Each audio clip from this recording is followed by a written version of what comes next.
This is college football at its absolute best. Yeah, they had us the first half, I'm not going to lie. Oh, could be Wayne. I think I got my swagger back. Oh. I love it, baby. Them orange britches. Something about them orange britches. Tennessee wins! Brought us by Tennessee, Jawan Jennings. Jennings makes the catch. Ball hit high in the air into right field. Going back is Sayre. And Tennessee can say hello win column. A grand slam in the bottom of the ninth. You can't draw it up any better. We just won a basketball game, and we're very happy right now. McGrath for the win. He got it. If you don't like college football and you watch this one, I'm not sure what your problem is.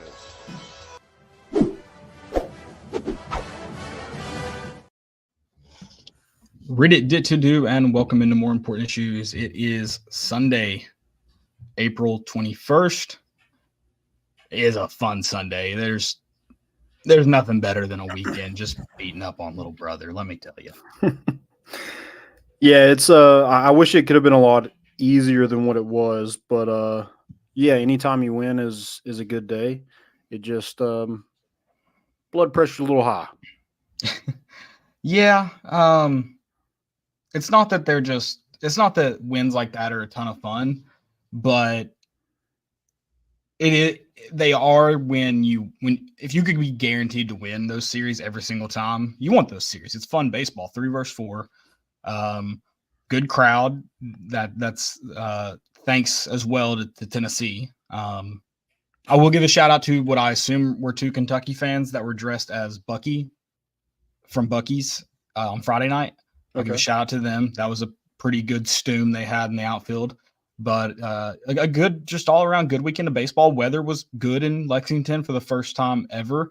So those that were preparing for the apocalypse with the fancy scientific term for the moon coming in front of the sun, I can't think of it right now, the eclipse. Yeah. The apocalypse actually already occurred. There is sun in Lexington. The end of the world is near. So good luck out there. But yeah, and then it's just fun, man. And it's a good weekend for the Vols pretty much all the way around. I had some from most important of the week, but can I hit you with some kind of news around Knoxville real quick before you get started? Softball obviously got the series win over LSU. Another big time matchup. Yeah, great win for the Lady Vols. Mm-hmm. Love that. Lady Vol rowing as well. They won 14 of their 15 races at the Big Ten Invitational. I think we're in the Big Ten for rowing, strangely enough, I think. Okay. I was about to make a Big Ten joke, but I'm not now because we're in a weird conference. It may be not the Big Ten, but I want to think it is. I don't know if that's impressive. It just seems like 14 of the 15. And then there was one race that I saw on Twitter over the weekend where we were so far in the lead, and this occurs in track sometimes. That's the first boat rowing race I've ever watched, but Tennessee was so far in the lead for first place, they weren't even talking about them as they crossed the finish line. They were just talking about second, third, and fourth. Yeah, the camera view was on like everybody else, and it zoomed out very wide, and you could actually see Tennessee's boat a little bit, not even the whole thing. So that was obviously a big win, winning by boat lengths, but also 14 of 15. So a good weekend there. Mm-hmm. Yeah, it was kind of like today. Today was a boat race. It was, and Tennessee's motor shut off early, it looked like, and mechanics got in there. Christian Moore turns out real good with a wrench. Really got things going. Yeah, he did. Career day for him, and I know we got a question about. Well, that. I've got one more thing to mention. Vol laws before we move on. Sorry, I didn't know we were ready to dive in. No, I think I'm saying this correct. Tomorrow's McCollum sub 10 100 meter for the Vols this weekend. He ran a 9.94, and that is fast, by the way. It is so fast. It is the 2024 world record currently, win legal world record currently. I don't know if that means someone's ran it faster, but it wasn't win legal. So regardless, that's how. That's like the fastest time this year. Fastest time this year that is win legal. Yes. Okay, gotcha. So Yeah. not a world record. It's just The 2024 world record is how it's listed. Okay. Interesting. I don't know. So like on the 2024 calendar, it is the current fastest time in the world. Okay. Wow. Yeah. That and 9.94. That's fast. Everything's cool. Everything. So it's rolling. Men's and women's tennis both made it to the semifinals in the SEC tournament. Excuse me. So things are rolling on Rocky Top. Yeah, Kim Caldwell's winning over ball fans. I mean, Yep. it's just, which I think is that's just the way it works at Tennessee. Like once you're one of us, we're gonna love you, even if someone starts the negativity early, that they always end up bought in at some point. Yeah, for sure. It's just the way things work. For sure. I mean, Jeremy Pruitt was literally like the dumbest human being on the planet, and we were just like, guys, this is what we needed, football guy. We needed a dumb individual. We just went too dumb. We went. Yeah. We overcorrected in the worst way. Mm-hmm. Yeah. I don't know how much you know about football. What is that? That's what I want to say to Jeremy Pruitt's tenure. What is that? Yeah, I think that that would explain it kind of. You're there, it's an inside joke. Yeah, you might be a part of one day. Yeah, let's get into everything. You do have a good friend to tell us about. Yeah. You want to go ahead and do that real quick before we get into it? Yeah, and guys, let me tell you, I'm so glad I started my day off hot with Great A Grounds coffee because I needed it. What? No, nothing. I'm good. Go ahead. What were you going? No, you got to tell me now. I saw you. I was asked a question about the previous show. Somebody asked me, you mentioned you were single. Are you single? I'm a bachelor. Okay.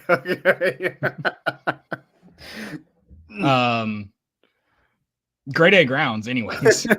Glad I started my day off hot. I won't lie. It was a long week, tired, kind of wanted to lay around, sleep in. But I knew I had to get to cleaning so I could watch the baseball game this afternoon. And boy, was I not disappointed. Glad I did. Glad I got the cleaning out of the way. And that's thanks to Great A Grounds. If I hadn't gotten my Bias for Blueberry rolling early in the morning, I never would have gotten to where I got at 1 p.m. Sat down just in time to watch the Christian Moore show with the Vols as his backup vocals. It was fantastic. I can't say enough thank you to Great A Grounds for doing that. You guys have the opportunity to say thank you to Great A Grounds Coffee. Great stuff, great people, support their local community. Make sure you guys go check them out. You don't want to miss Christian Moore at bat. The ability for it to be fireworks at any moment, it's almost a guarantee at this point. And so don't miss it. Get your Great A Grounds right now. Use promo code GOVOLS. Go check them out, right? Do it. Great A Grounds Coffee. Shout out. Do it. All right. Vols in Lexington, baby. Vols in Lexington. It's a tradition, man. We just beat Kentucky. Can we just start off too with the talk of not really baseball talk, but talk of the town this weekend? It was the announcers. And it's not really on them. It's on the SEC and on ESPN. They knew that this was going to be this isn't one that the high school parents are tuning into to watch their kid that they can't go see this weekend. Mm-hmm. So this isn't a midweek game against Alabama A&M. This is why you have the hometown crew on it, questionable. But I would like to say it was two former players. If you want to see someone just with the most upstanding character who won't do that to another team, I advise you to go watch a guy who's held records at Tennessee before the Tony Vitello bomb show came to town. That's Cody Haunt. You won't hear him acting like that on a call. Now, I will say, I guess it was Christian Moore's last home run, I started to kind of love it. I kind of love being able to hear their hearts break. It kind of made me think, I want this every time. Mm-hmm. Yeah, I think it was Tears one when they're like, "Yep, that's fair." Mm. and then the other guy's like, "Yep." Yeah. It did get more and more entertaining, but it was like one of those things where you're like, every time they hit a home run, oh my God, they hit a home run, and then for us. It It was- was like it's It was a hard listen, but I feel like it wasn't, to be fair to them, I don't think it was as bad as bias calls could have gone. I thought they obviously got more excited for Kentucky plays, but I thought they were incredibly complimentary of Tennessee's team. yeah. I agree with that. even- I think it was just the emotion in a home run call and Oh my gosh. and just the I guess magnitude of this series. It's a big series. Yeah. And I think that that's not really what you want in a big series. Like you want those Yeah. That's on ESPN though. right. All the that is. highlights, like those include those guys. Like the calls are horrible. Yeah. I mean, I think for that scenario, ESPN just needs to find a way. First off, college baseball is growing. They should be wanting it. There's clearly a market for it. They should be wanting it to grow. They should be making these games important and getting guys on the call for it. But if they're not going to, they just need to have the hometown radio overlaid for one of the broadcasts for Tennessee fans. Because it's just not, you're right, it's not a fun listen by any means. Mm-hmm. There was I guess it was Friday night, there was a home run hit and I had stepped out of the room and I couldn't tell who hit, like what happened. I couldn't tell it was a home run. It had just gone to a replay and I wasn't sure how many outs there were before the at bat. And I was like, can we update the score bug or something? Cause I don't know what's going on. Yeah, you're like, who hit a home run or Yeah. who died? Yeah. You couldn't tell the difference. Right. Oh man. Christian Moore's last one, I tweeted it. It sounded like they were watching a family member die in an accident. They're like, oh yeah. There it is. That's a home run. Yeah. Yeah. Car is on fire. They're not able to get him out. This is terrible. It was awesome. I loved hearing their souls just break at every crack of the bat. It was nice. Yeah, they're going to have nightmares about Christian Moore and that entire Kentucky fan. Well, congrats to Kentucky for finally realizing they had a baseball team, I guess, this weekend. Okay. Good for them. I'm glad they showed up, set records in attendance just for Tennessee to come up there and beat them. Feels good. That felt good. It felt nice. It felt right. So yeah, I think it was a really fun weekend. The bats got going. I think the cool thing about this is it felt like, not just the crowd, but like I was talking about how big this series was. It felt like a super regional. Yeah, it's Tennessee's front half of the SEC schedule has been, but compared to the back half, has been light, and you haven't had a ton of just really, really tough, what feels like everything's on the line every game kind of series. You haven't had that yet. And last week you thought it was going to be close. And Friday and Saturday kind of felt like it, but then Sunday, once you swept it, it was kind of just, let's go out and have fun, boys. Yeah. And then you had the Alabama one that came unexpectedly. Felt like a lot of your mistakes led to what happened. This one, I mean, Friday certainly felt like it did. Your mistakes led to it, but the fact of the matter is, and Kentucky pounced on every opportunity you gave them. Same thing said for today. Their ability to take advantage of situations, some defensive mistakes by Tennessee, some not mistakes here, but Tennessee having to kind of go through the bullpen there, and they just seemed to kind of feast when that happened, and that's when they were able to kind of take care of business. And but yeah, it was a series where it was two teams just kind of, it was kind of waiting for every little door that opened. Each team kind of seemed to kick through it, and Tennessee opened the door less than Kentucky did today. Yeah, like it wasn't perfect by any means, but you found a way to win. And, I do kind of want to give props to Kentucky. I do think they're a good baseball team. I think that was pretty obvious watching them this weekend. Like they are really consistent throughout their lineup. No real huge drop off. I mean, Waldschmidt's a dude. Other than that, like it's just everybody's just pretty good. And they make that work. They put pressure on the defense constantly, and they don't strike out a lot. They play good defense behind them. They're just a pretty solid baseball team. Yeah.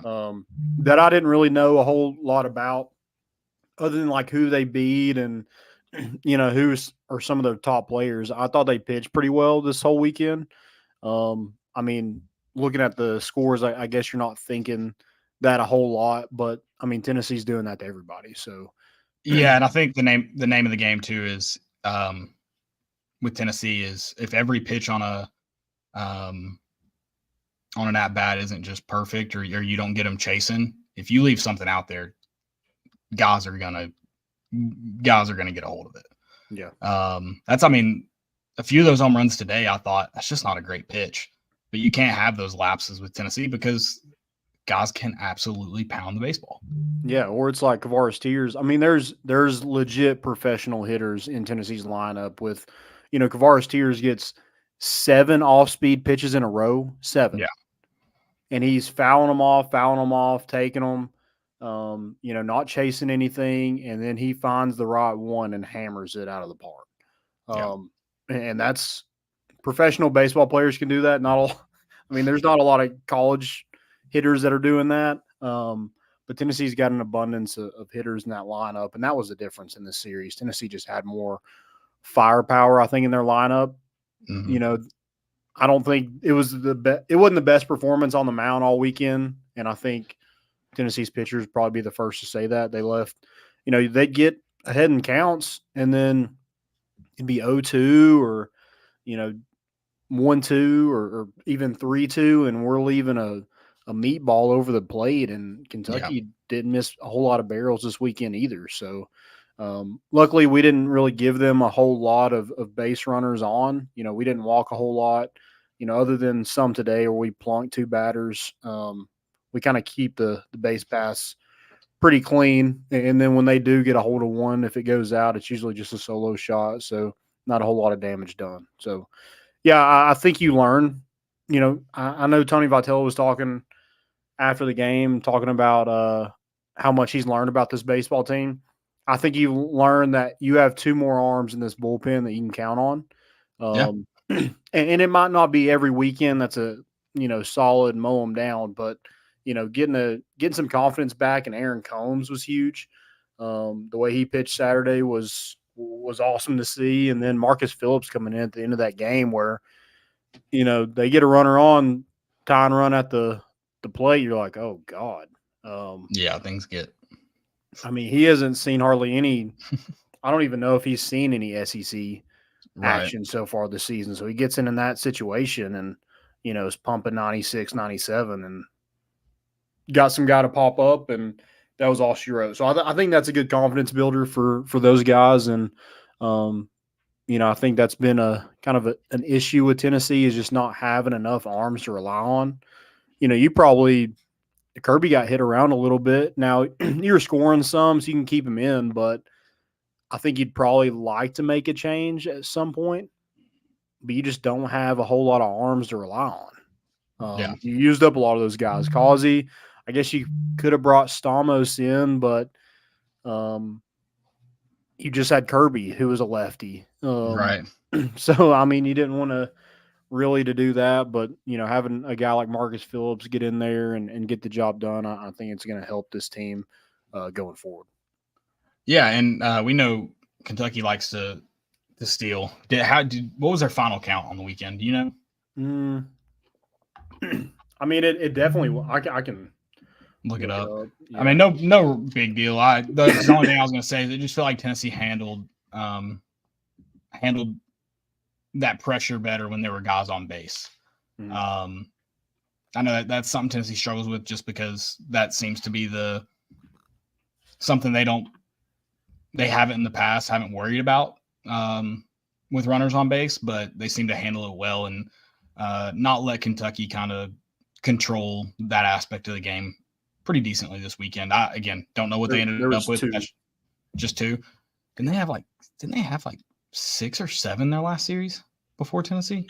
Yeah, they lead the conference. They have more, I think, stolen bases than the next team in the SEC has attempts. So yeah, they still a lot. But the good thing is Tennessee did a good job of keeping them off balance too.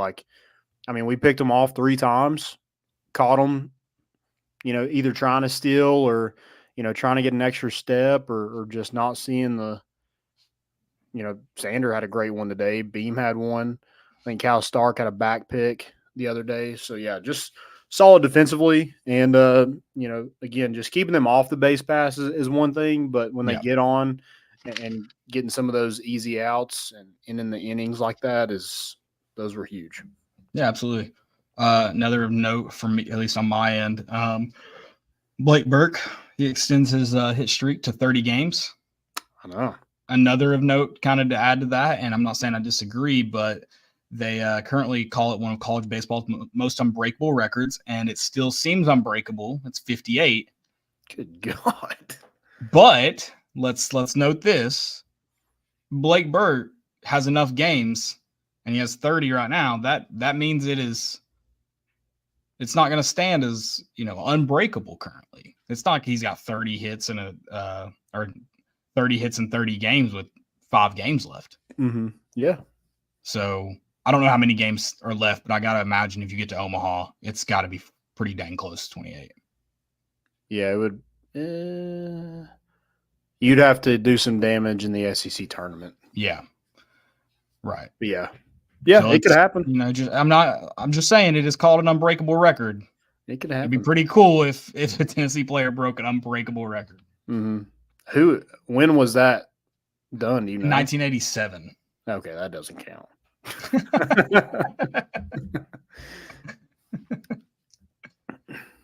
Yeah, that's what's the home run count up to? I lost count on I Saturday. think Christian Moore has 46. What's the team total up to? Oh God. Yeah, that's where I lost count. Let's do it real quick. We hit 1 on Friday. We hit 1, 2, 3, 5 on Saturday. It's 6. It's 107, and then right? 4 today. 111. Yep. All right. Keep it rolling, boys. Hey, you get to Lindsey Nelson. You get back to the small park, too, this weekend. We'll be there Friday night. The Saturday game, but yeah, Friday night. Wait, is it Saturday or Friday? I thought we were on Friday, and the game it starts on Thursday this week, doesn't it? Oh, okay, yes. Okay, yeah. You're right. Okay, gotcha. Yeah. I just feel like no matter what, they're always going to be referred to as the Friday night starter, even if the game's on Thursday. So that's what I meant when I said that. So yeah, it doesn't hold the same weight if you say Thursday night starter. No. It's technically a midweek. Just would like to note that. Yeah. But yeah, solid weekend all the way around. Getting that series win was huge. I mean, not only for just beating a top 5 team on the road, but I think the way you lost on Friday, because that's a game that you're looking back and you're like, dude, we should have won that game. Yeah, it should have been. I mean, knowing everything we know now, it should have been a series sweep. Yeah. But yeah, I mean, this was huge for SEC. This was huge for, when they're doing rankings at the end of the year and they're getting regionals together and national seeds. I mean, this is a big series win for Tennessee. Now you got to maintain it, keep it going. But that was a tough ask to go into a team that was probably the hottest team in the country. I mean, 17-1 in SEC play, that's pretty tough to beat. And Tennessee walked in there and it was kind of like the same thing where, when we walked into Kentucky 2 years ago, right? We were the team, and they weren't as good as they are now, but that was a team that you want to get revenge on for what happened 2 years ago, and you're able to do that. And a lot of that goes to just a gritty performance by a lot of different guys. Blake Burke, I mean, that Saturday pick he had at first base, obviously the bat plays too. Right. But man, he's so improved as a defender. It's insane how good he's. Yeah, I saw you tweet that, and it's like even last year you saw his improvement even just last year, but yeah, it's just like he keeps getting better. And I mean people were like, let's DH Blake Burke and have somebody else play first. That's what they wanted.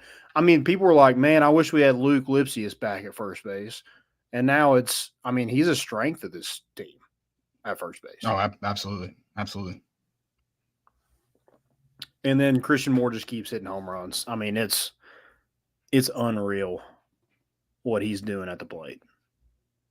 Oh, I mean, and you factor in like, not that you can never have too many hitters on this team, but that he's going up. I mean, the back and forth that Blake Burke and Christian Moore are going to have throughout the rest of the season is going to be fun to watch. Yeah. I mean, Christian Moore had 7 RBIs. No. He had 6, 8, 9 RBIs Comical. and 9 hits on the weekend. Love to see it. Yeah. I mean, I know Jack Caglione and Charlie Condon get a lot of the national attention, but I mean, dude, take a look at this 1-2 punch that Tennessee has at the top of their lineup. Pretty dang good. That was another thing that, like, throughout the entire weekend, every time it was their time in the order, it was just like, well, no break here. Yeah. And once again, you could hear the sadness in the commentator's voice. It was good. Also, I don't know what it is, but Cal Stark gets hit when he's batting more than anybody I've ever seen. Like, he is a ball magnet.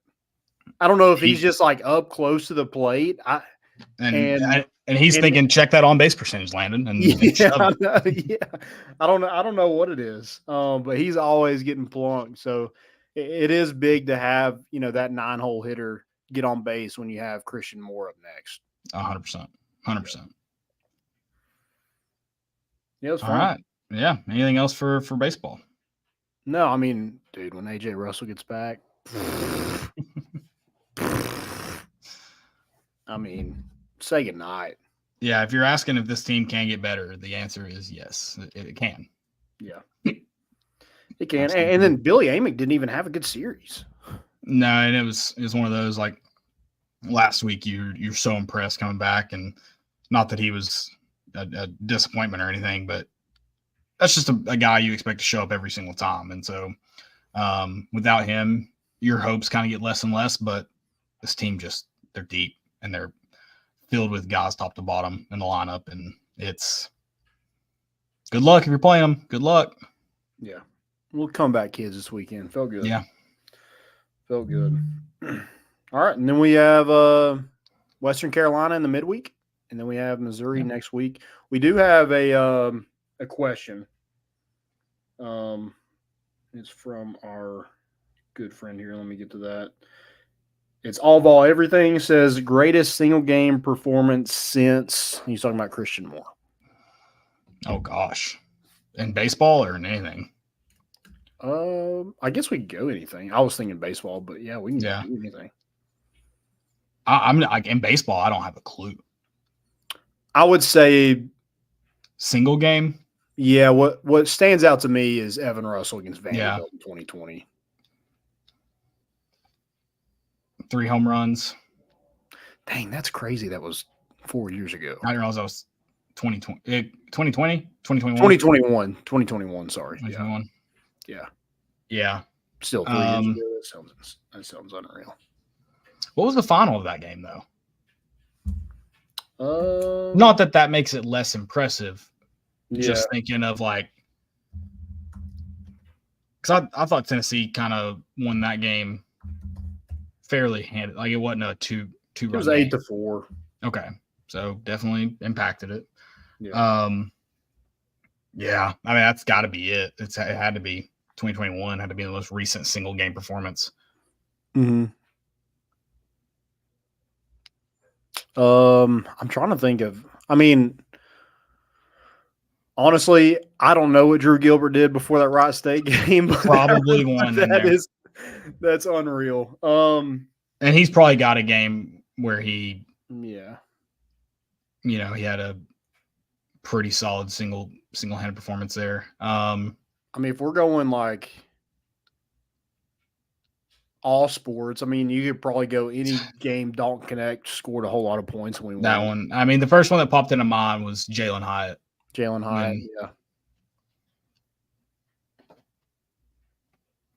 I don't know.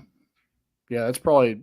I mean, recently, yeah, that's all I got. It would take me a while to think of something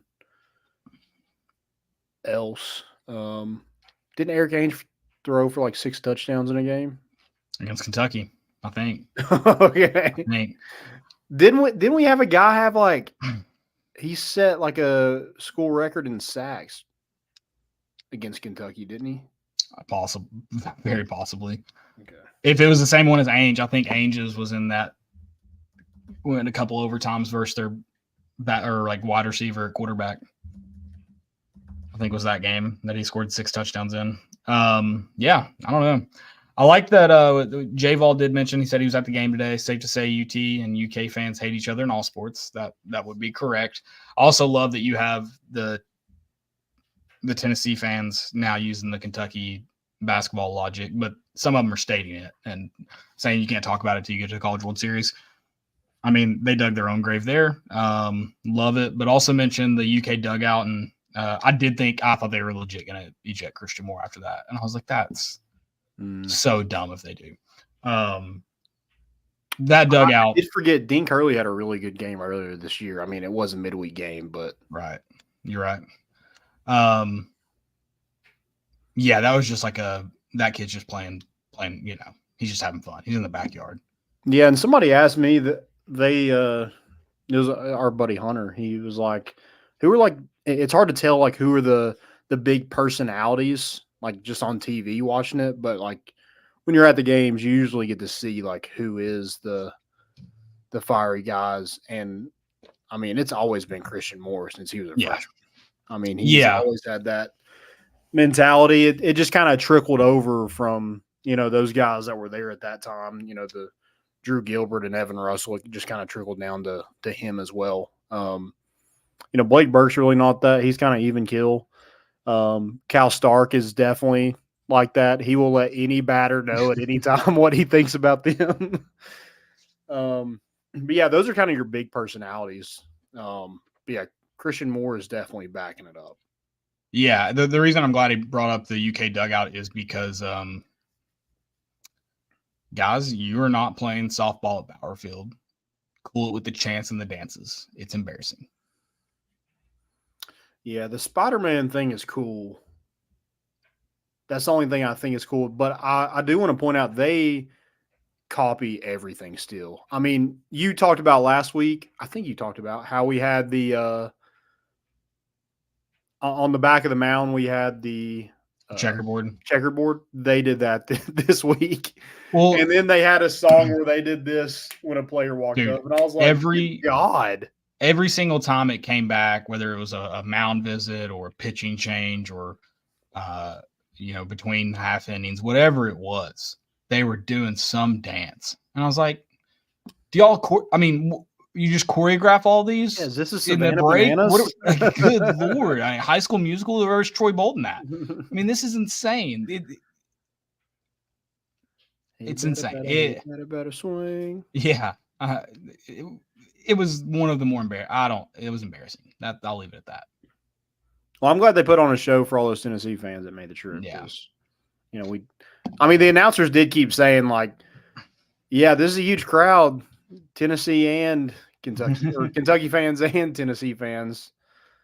So I'm sure there were a lot of orange there because, I mean, Tennessee always, you give them 1 ounce of winning and they're going to show up wherever. So. And Lexington's not a far drive either. Easy trip. There was a comment a few years ago. I don't know if you remember this Kentucky team. They made fun of Kentucky for it, and I was kind of like, they do it every game, not a big deal. They used to get on the dugout between the top of the ninth and bottom of the ninth, and they would do that weird thing on the dugout. It's like, they do it every game, like whatever, no big deal. At that time, they may not have done it every, half inning or every mound visit or whatever. But now, stop it. You're doing too much. I gave you leeway when you just did it from the 8th to the 9th. Get the team fired up. Get a little rally dance going. Whatever. Too far. Stop it. Stop. Pause. You're doing too much. Yeah. I mean, I guess, like, before this year, you had to do whatever you could to get people in seats. So maybe that's it. Oh, Russell's last one was a grand slam. I didn't remember that. Okay. Yeah. There He you had go. 2 off Hostage. Jack Leiter, and then he hit the Yeah. grand slam. I mean, honestly, Evan Russell's entire senior year, you could probably say all time single performance. The dude was playing a position he never played. Yeah. But yeah, no, I'll give you Vanderbilt there. Well, that was 2021. 2021. Sorry. Yeah, is- 2022 is when he played. Sorry. Yeah, when he played catcher. catcher. All the years running together. He had a bunch of senior years. For honestly. Dude, speaking of like how Tom has flown, I can't believe it's almost May in 2024. That's stupid. Yeah, I can't believe like you get another like 2 months of Blake Burke and Christian Moore being in your program. Yeah. I mean, all these high schools are having senior nights, and I was like, dang, that's early. Nope, it's the end of April. It makes sense. Yeah, It's crazy. Yeah. Flown by. All right, I don't have anything else for baseball, but No. yeah, good weekend. It was fun. Other than tune in tomorrow to the Bat Flip, 7 p.m. Yep. Sharp. Be here. Or don't. And then Be we'll come here or don't. find you. If you do not tune in to the Bat Flip tomorrow, you have to make up your own dance that Kentucky will later do in the dugout. And we'll post it on our social media. Correct. We're coming for throats. We'll find you. Also, if Friday or Saturday you come up to me at the game at any time and you said, tell me let's do a dog review, I will get you a hot dog and we'll do a dog review. Free hot dogs on Landon. Yeah. The MVP people are gonna be like, how many is you're doing? They're gonna think after like 6 or 7, they're like, oh, he's doing the 999. Yeah. And then they're gonna be like, well, he's gotten 17 hot dogs. Maybe I'll keep it at like the first 2 people. No. Okay. Anyone who does it, anyone Okay. who comes up to Anybody Landon who does Friday or it, yeah. Saturday, Okay. That works. That's fine. We'll do it. Yeah. you have to. I pay enough for those tickets. I can That's right. replenish some hot dogs. Exactly. I can't wait till there's a UT like admin waiting on you Friday night. Like, nope, not today. Not today, sir. And well, if they don't let me get hot dogs, then we'll do nachos. We'll just keep going down the Just line. keep So, going. yeah. I hope they're serving like chicken Friday night. Yeah, we could do churros, pretzels. Y'all have churros down there? Yeah. You've never brought me a churro.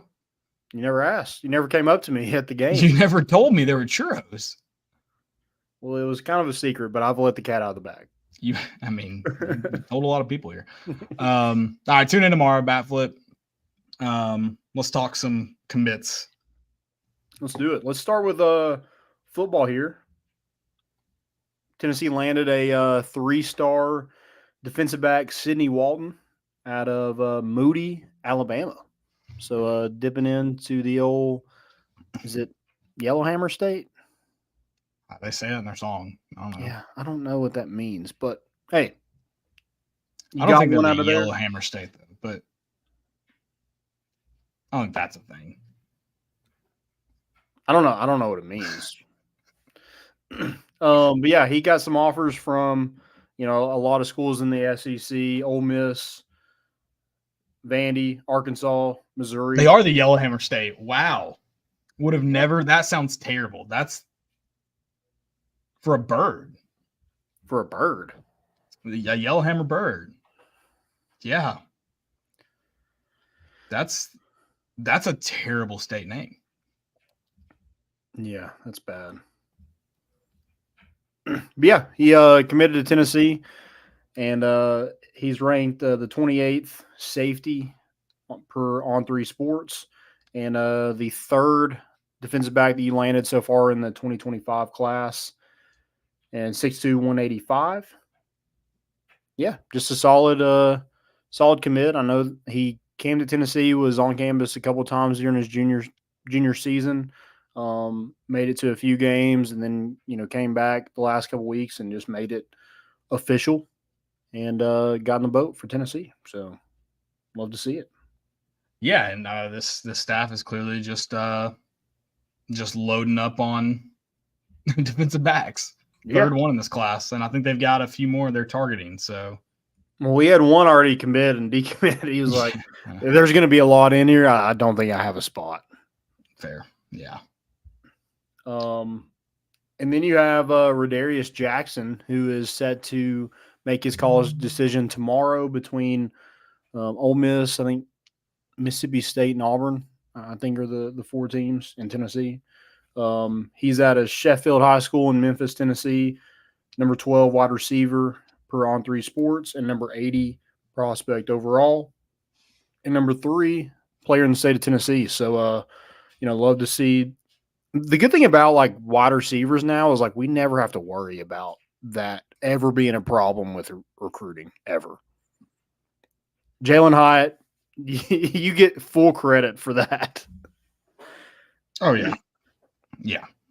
So, yeah, I think it's going to be a thing where, like, hey, like you better make your decision earlier. We don't have a spot for you. Now, there's some guys probably that you hold a spot for regardless.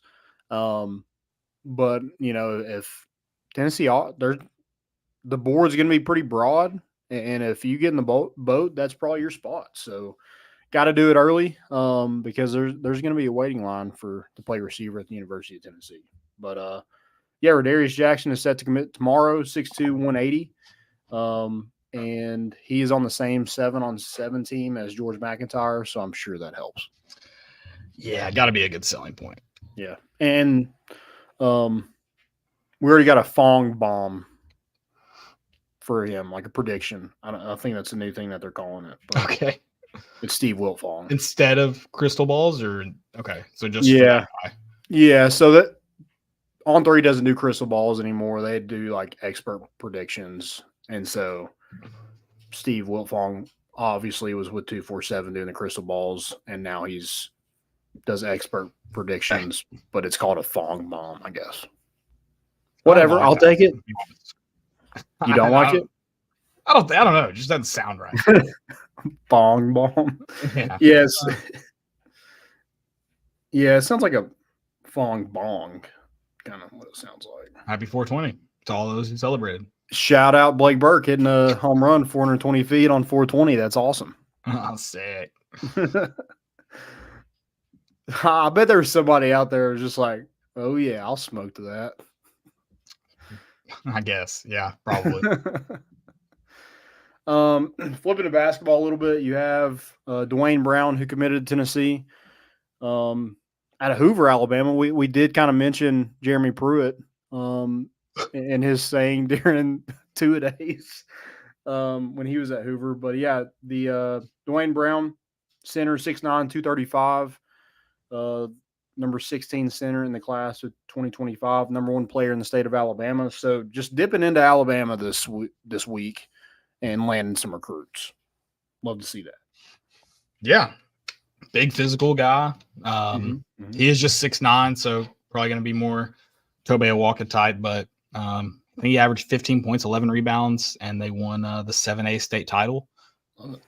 Which if there's 7 classifications in Alabama, that seems crazy, just like there's 6 in Tennessee plus private schools. Anyways, 6'9", 250, bang with the bigs, baby. Yeah. Bang with the bigs. He is class 25, by the way. I know a lot of people thought that was an answer to our transfer portal prayers. It is not. He's also going to be a freshman, so we know how that works. There is I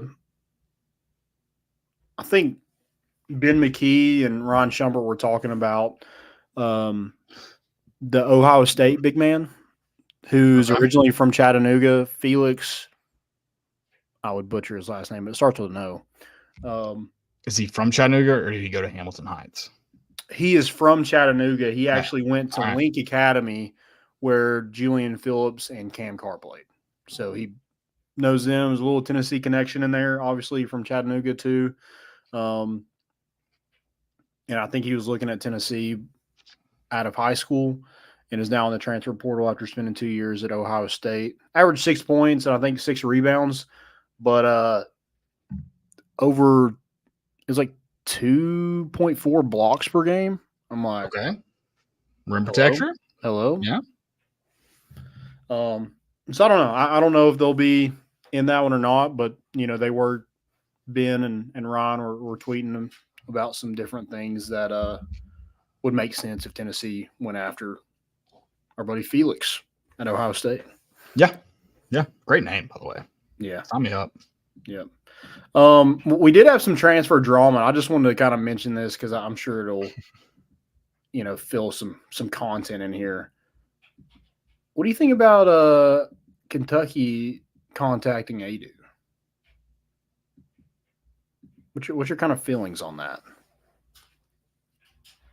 I mean, no duh. I get why they would. Sure. I think you said it. Like, Adu, you do whatever you think's best for you. But we made our points very clear about the transfer portal. Go wherever you feel like's best. But if you go to a rival, just know we're going to hate you. It's our job as fans. Yeah. I don't care if you played here. Mm-hmm. That doesn't like my hate for Henry To'oTo'o was not any more or any less because he played at Tennessee. The only fact of the matter was he was an Alabama player, and I hate Alabama. So yeah, same for Kentucky. And there's a lot of people who are like, it wasn't close. Adu wasn't even good. Guys, he was all SEC. What are we talking about? I understand he did not have a great NCAA tournament, but he was a huge reason why that team was as good as they were. Yeah, if you say, he shouldn't have been here, he wasn't good, shouldn't have been starting, that's some revisionist history. Your butt hurt. You're talking about how bad the X was when they left you. Yeah. We didn't want Adu to leave. If you wanted Adu to leave, you're an idiot. Mm-hmm. Yeah. Yeah. He has some things he's got to work on. Same if he goes to Kentucky, but we didn't want him to leave to work on those things. He could have gotten better here. And who knows if he's even I don't know if he's going to visit there or what. Maybe it's not even a thing. Or if he goes to Baylor, whoop-de-freaking do. If we see you in the NCAA tournament, I hope we whoop your ass. Other than that, oh well, he's gone.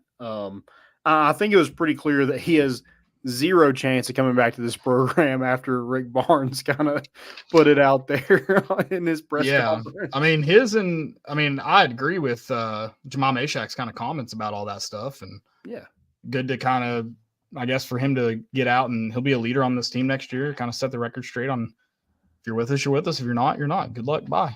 Mm-hmm. I like that mentality in this day and age. Listen, you got to recruit. You got to go in and tell players what you can do for them and what they can do for you and yada, yada. But you don't want to beg guys to be here. You want guys that want to be here and want to help this team win at the end of the day. Yeah. Yeah. Part of me wishes Adu was like, I wouldn't even phone it. I wouldn't even pick up the phone for Kentucky. Now, in reality, he did. I'm sure he did. You had Aiden Holloway go from Auburn to Alabama. You had Henry To'oTo'o go from Tennessee to Alabama. That does not happen. And I realize it's different between fans and players. There's just a different, loyalty, I guess, for it. It just, my brain can't comprehend going to Kentucky from Tennessee. You go through that rivalry, that hatred for them every single year when you play them twice, sometimes 3 times in the SEC tournament. You don't have to worry about seeing them in the NCAA tournament because Kentucky's out the first week. But,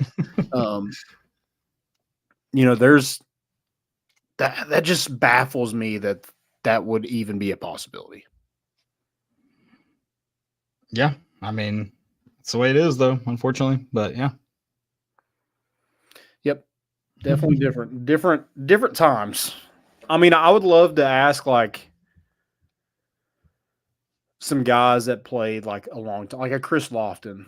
To be fair, I think you'd have to get – you can survey that. Then you can survey people like Chris Lofton, too. But I think you'd have to find guys that transfer that didn't spend 4 years at Tennessee as well, because I think there is an aspect once you go through your 4 years or 5 or 6 if you're Evan Russell, 7, however many is he still a student? I think there is a different level of your love and how you view that team, that school, and then those rivals. So I think you have to pull both, because I would be interested. We know what Chris Lofton would say. We know what he thinks about Kentucky. We know what guys like Al Wilson would say. Trying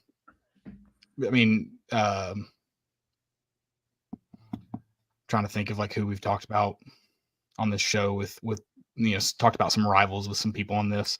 I mean, Ron Slay in Kentucky. My God. No way. No way. But yeah, I think those people, I'm pretty confident how they'd feel about each rival. It'd be interesting though to talk to people who weren't here for 4 years and kind of, because I think there'd still be some people because of that day and age, like you talked about, that had that hate. But I think there would be some people that are like, I don't think about that or something. Yeah.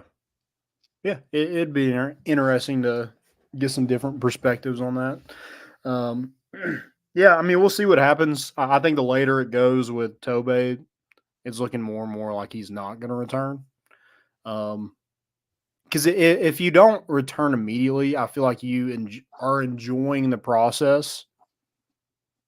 And if you're enjoying the process, I just feel like your chances of coming back are worse. Well, and even more so, Tennessee's got to replace you, so they're looking to replace you. Yeah, they can't wait on it's you. Only a matter of days. I mean, yeah, I get it. Yeah. I mean, I think if it was an instant thing, I think it'd been like, oh, well, I didn't know AD was transferring. Well, now you've had like a week knowing that AD is transferring, and you still haven't decided if you want to return. So yeah, Tennessee's got to do whatever they got to do, and you got to get in the transfer portal like he's not coming back. But at the same time, you can't assume it. Yep. Oh, fun. It's a new day. Do we have any more questions? I know you read off one there. Yeah, we did have kind of another baseball one. Who would you take off that 2020? If you could take one person off the 2022 baseball team and put it on this baseball team, who would it be and why? Chase Dollander. Okay. If you add another stud starting pitcher on this team, as much fun as it'd be to have a Drew Beam, Drew Gilbert, Jordan Beck, guys that can hit like that. I mean, someone mentioned Luke Lipsis in here, like a guy like that, but this lineup's so deep, I'm taking a pitcher. Yeah. Yeah, I'm definitely going pitcher as well. I'd probably go Camden Sewell just because I feel like for the majority, like your starting pitching has been fine. Yeah. Yeah. Now, I mean, having a Chase Dollander, like those don't come very often, so sure. Right. But in just the case where like you need a bullpen arm right now that you can count on, I think I'd go Camden Sewell. Yeah, no, I agree. I like that one too. Yeah. Also, it'd be hard to not just pick Drew Gilbert. just for attitude. Yeah. Yeah, him or Evan Russell. Yeah. Yeah. It'd be hard. Or Pav. I mean, he was 2021, right? Yeah. Yes, that's right. Yeah. Okay. That wouldn't make sense. Never mind. But yeah, I mean, there's plenty of dudes to choose from. I don't know if there's a wrong answer, to be fair. Right. No. Yeah, I had a guy argue with me about I said Camden Sewell, and he was like, no way. Starting pitching is definitely the issue of this baseball team. I'm like, not really. It's not. I mean, it's not the issue. It's not, quite what it was in 2022, but it's not the issue. Right. Yeah. I mean, if you're going Chase Dollander just because you want a first round arm, sure. Like, I don't think that's wrong. I just went something different just based off need. Right. And yeah, I don't understand why on social media people just get on there and want to argue. I'm like, dude, I don't have time for you to just like argue about nothing. It's like you have 3 tweets and 2 of them are arguing with me on Twitter. That doesn't make any sense. Oh, well. Yeah. Again, just the day and age we live in, I guess. Much like the transfer portal. All right. Most important of the week. Before we do that, guys, go check out Rhoback. RHOBACK. Rhoback.com. Go check out. They have the best quality clothing. Love their polos. I got some joggers. Love it. Quarter zips, hoodies. t-shirts, shorts. They got some swimming trunks, some head covers for golf.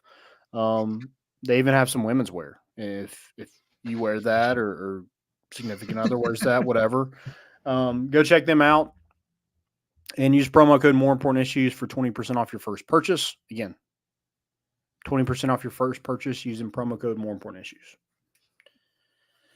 All right. Most important. So I gave up, obviously. I think I gave up all mine early in the show. It was mostly going to be, I wish I knew how to say it, but Tomorrow's McCollum running that. I mean, a sub 10. That's just bonkers. Yeah. That's awesome. But I also have, I don't think I could ever figure out how to upload this video. Let me see if I can do this real quick. Because Landon, I think I found something that could probably help both of our golf games and a lot of you out there, I know too. No offense to anybody. I've got to figure out a way to do it as well. I need all that if I can get it. We all do, man. We all do. I hate it. No matter what I do here, it's not going to let me. This stinks. No? I was hoping it'd let me like share a video from here because, you know, it's so weird how it doesn't let you. Why can't I think of the word? Yeah. You go ahead and I'll see if I can figure this one out. I'm gonna figure it out actually. Dang, I had some.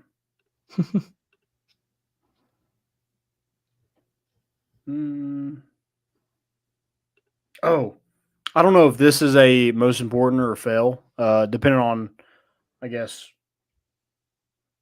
where your outlook, where your outlook is on the transfer portal. But John Rothstein tweeted, South Florida transfer Selton Miguel has committed to Maryland for his Instagram page, and somebody commented on it and said, "So he not going to help me finish this group project for tomorrow?" That's quality. That is quality. Well done. So I hope that's real. By the way, I hope that was actually a student that commented that. That would make that just all better. I mean, if you're a student athlete, you're like, man, I got a group project, bro, going in the portal. Oh, for sure. Well, you get that email from them like, hey, bud, you gonna help out with anything? And then you're like, maybe I should hit the portal. What if the guy was like, hey, man, are you still gonna do the thing? He was like, I ain't here to play school. Yeah, that's awesome. All right. Let's try this. Okay. See if it works. It probably won't. This is one of my favorite things I've ever seen, though. Here you go. Jasmine Koo, one of the 6 amateurs in the field, one of 2 to make it to the weekend. Oh, it hit the platform. What? And hopped over. All right, that's the first time I've seen that. That is something I have never seen in all of my years of playing and watching golf. Thank goodness for that. She is so thankful for that Chevron advertising right there in the middle of the lake. Wow. I'm thinking we get Iguani to install one of those right there on 6 and let us really attack the I'm thinking on 2 as well. 2 would be good. Yeah. That's more of a safety net at that point. I think those 6, you would get more help. Yeah. I think you'd love it on 6. Man. 2, I'm afraid you have to cover a lot of the pond. I've squared up quite a bit of trees in my time, and I've been helped out by a few. So it's definitely just play the course. How many of you hit on one hole? A couple. My record's 6. 6? Oh my God. There used to be a tree in the middle of the fairway on number 5, I think, at Patriot Hills. Hold on, let me do it real quick. Number 5 at Patriot Hills. There used to be a tree in the middle. I think the stump's still there in the middle of 5. I hit the tree in the middle of the fairway. Mm-hmm. It's kind of technically like where you're trying to go. It's technically on the right, but it's in the fairway on the right side. I hit that tree, came down, went left into the trees, hit 2, tried to hit it out, hit 3, maybe tried to hit it out again, hit 4. So I think Margaret's 5, sorry. Because then there was one on to the right of the green, and I hit that tree. Dang. Yeah. That was a tough day. And it was one of those that I was just so angry. I should have just dropped in the fairway after I tried to hit out and didn't. But I was like, no, I'm hitting this ball out of these trees. I ripped one on 2 at Iguani and hit. I was trying to go over the water. It went dead right, hit a fence post, and went back in the fairway. It was the most impressive shot I've ever hit. I was talking about that with someone the other day when we lost the ball over there. I was like, well, with Landon's luck, we could find this one. Yeah. I don't have any more most important. I mean, other than Christian Moore just hitting 3 ding dongs today was awesome. I've got a couple fails, but yeah, I think that's it for me as well for most important. What's this real quick? Yep, just a couple fails here. Okay. My first one is I assume you've seen the new lettering that's not complete yet at Food City Center. It may be complete by now, but on like Wednesday or Thursday, it wasn't complete. But there were pictures going around of it. Guys, it was very clearly like a temporary template for the sign. People thought that was the actual signage. Yeah. That white background. Yeah. I just can't believe people are so unbelievably stupid. People are like, oh, I thought, like, how can it look so tacky, blah, blah, blah. It's like, gosh, surely just tell me we're trolling right now so I can feel okay about everyone's sanity. Sure. Yeah. It looks so, it's clearly not a sign. It's not signage. It was tough for me not to respond to every single one and be like, you are probably the dumbest human alive. Just want you to know that. I get being upset about it, the name of it. I'm with you. I'm upset about it, but my word, it's not guys, the sign. It's not. Huh. Anyways, I have MLB umpires. I mean, oh my God. There was this one where it was the Orioles and the Royals playing. And the announcer is literally like, and the fastball is right down the middle for ball 1. I mean, right down the center heart of, I don't know if you can see this. I did see the play though. Yeah. I mean, right in the center, 96 miles an hour. And the guy's like, fastball right down the middle for ball 1. I love, they're just like, you got to be kidding me. Like, no, they're like, not on the first pitch. Somebody said nothing like a middle heater for a ball. Did you see the next pitch? He went like painted the corner outside bottom and strike. It was a strike, but they just laughed even harder. They're like, he got that one. It's the stuff that's right in front of us. We just don't seem to comprehend. Also, I'm going to go the camera guy in the Kentucky-Tennessee series. I mean, right in the right? Yeah. That was awesome. I mean, the guy just shoving his finger into his brain and then flicks it on somebody. I just love too that he's wearing one of their pink hats when he does it. Like, that makes it all the better. Yeah. God. Got to be careful. My first fail, we're going to stay SEC baseball here. If you guys didn't see, Vanderbilt pitcher got tossed for having a foreign substance on his arm. There's a lot of debate if it was a foreign substance. Guys, he was ejected, which means there was a foreign substance there. And Tim Corbin didn't create quite a stink. I know he pushed back a little bit, but let's be abundantly clear. He would have been a lot more upset if there was not something on his forearm. Right. So there was a foreign substance. Anyways, because we don't know the extent of it. We don't know what it was. They don't know and don't say.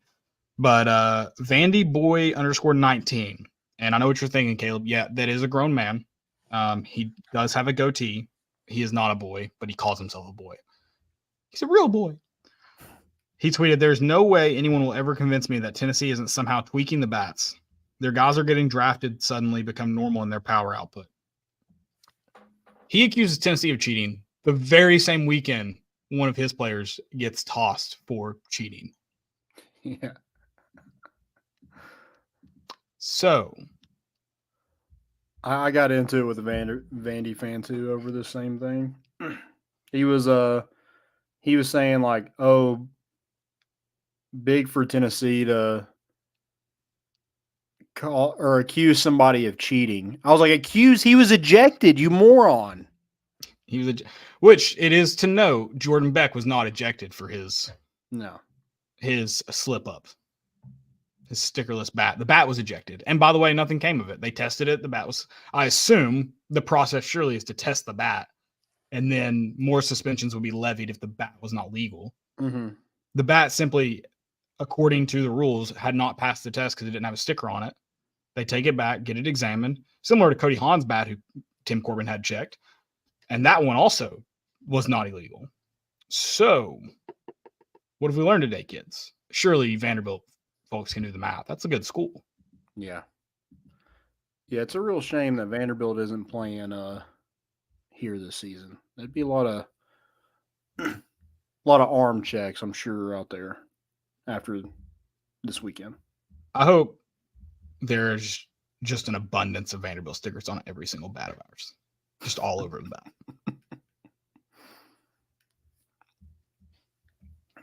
God. Did they update the protocol for how they check? Because I know now at least there has to be a representative from the other team in when they're doing the bat checks. Was that then currently how it worked?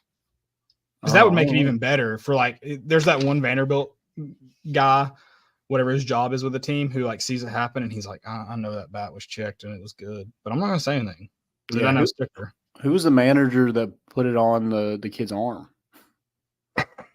Well, then, and then they had the guy that was going to come in for him got injured. Yes. Warming up. I don't know what happened. They said he was bad. Like he was already struggling with some back injuries prior to that. And they had already had another guy warming up anyways. But in my head, I'm just like, imagine him like he's about to come out of the dugout. He's warming up for this guy. He sees the illegal substance and he's like, I don't know if I can get this off fast enough. And then he just like grabs his hamstring. He's scrubbing it. Yeah. He's like, that's how I imagined it happening. And I'm not saying that's fact. I just, in my head, it's just how things lined up. Unfortunate for the guy. I'm not going to sit here and accuse him of taking steroids because of a tweet I read. I'm just saying in my mind, that's how it happened. And it would be funny if that was what happened. It might have been, I don't know who the next batter is, but if it was Jack Caglione, maybe he was like, hey guys, foreign substance right here. Yeah. Get me. Trying to keep my other guy right was like, he's like, whoa, no, hamstring. He's like sunscreen all over me. Yeah. Because they're all like, it was sunscreen. It was sunscreen. I was like, I don't know the chemical reactions of sunscreen, but I've never once just been, it's usually like, when you come in like several hours after you start sweating is when it starts getting sticky. Mm-hmm. When you sweat or when you're currently sweating and you have sunscreen on, you're slick as crap. Yeah. Well, my thing is like, I don't know how much you know about sunscreen, but you're supposed to rub it in. You are supposed to rub it in. So, I mean, I don't know. If you rubbed in sunscreen, no way an umpire is just like, hey, what's that on your arm? Am I crazy though? Anything. Are you not super slick while you're like at the beach in sunscreen? Oh yeah. Okay. No, I'm just talking about, I don't know how in the world. Yeah. We'll test it this summer. We'll mix it with rosin on our forearm and see if we can get see if we can create the next foreign substance in MLB baseball. We can I bet we could get Trevor Bauer in on it and do a video with him. I did have somebody text me and say that they were at the game and a Kentucky fan told him as he was leaving, he said, wait till football season. And he said, I laughed in his face.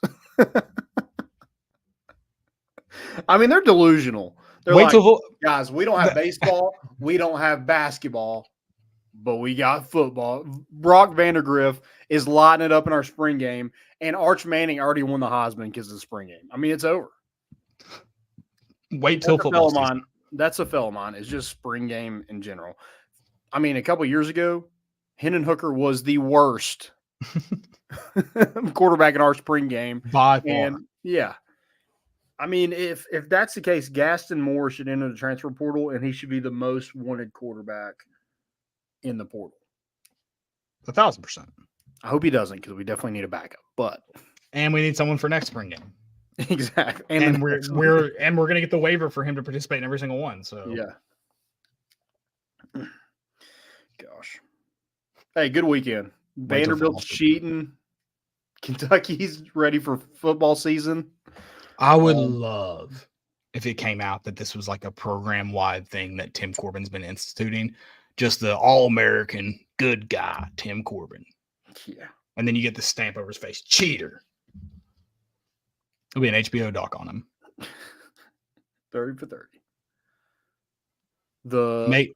He makes sure his players learn how to properly stand for the national anthem, but he also encourages them to cheat. The cheating boy. That's what it would be called. Yeah. All right. Anything else? Nah, that's all I've got. Awesome. Guys, been fun. We'll be back next week. We'll be back on Thursday this week. Thank y'all for tuning in for that Wednesday show. But I guess we do need to figure out Thursday this week, though, with the baseball game. I don't know what time, 6 or 7, I assume it starts. Yeah, I forgot. No, I think it's 7:30. Okay. So maybe just a little bit earlier than normal, but Thursday. Yeah. All right. All right, guys. Well, thank y'all for listening. We'll see you back. We're bringing the boat in, and we out.